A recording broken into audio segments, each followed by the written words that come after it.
Alright guys, this is Auggie here. I wanted to show you what the distortion is for this kind of systems. So this is what it is, okay?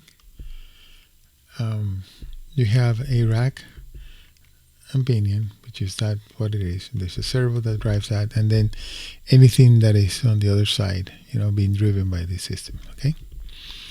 So if we look at it, we can see how the system works, right? Apparently it copies, like for instance the left side seems to copy. Notice this line here and this line here, they seem to copy fine, right? But when you start getting to the other ends, to the ends of the travel, now they're not copying at all. Look at how little I move the servo, how much the lever moves, the driven element. So same with this one here. Okay, you see how little move here. So let's turn on some scales here so you guys can see. Okay, so let's say we're moving this here about 10 degrees. As you can see on the other side, it's almost 10 degrees also. But now when we start getting to the ends, now we're talking a different story, because like for instance right here, if I move, let's move it from this side, I'm going to move this 10 degrees from here to here, but notice how much it moves, right? So we go here and we go, see 10 degrees, and it moved only a couple of degrees, see that?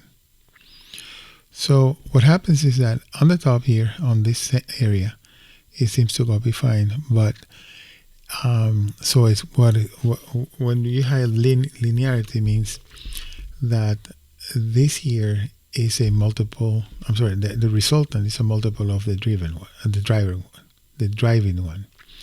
So if this is 1-to-1, for instance, if it moves here, 10 degrees should move 10 degrees, and same everywhere. But it's not happening, as you can see. Whenever it gets to a certain point on the ends of the travels, you have that distortion. So look at it here. Look at how much it moves here. So let's say move 10 degrees here. Look how little it moves there. A couple of degrees only. 10. Notice on the servo how little the servo moves. So if that servo is moving 2 degrees, this one here is moving 10 degrees. So obviously that is not linear.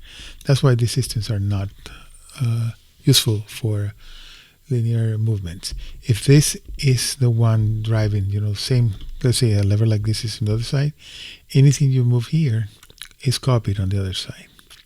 And that's why these systems are not ideal for the applications that we use. All right, that's it.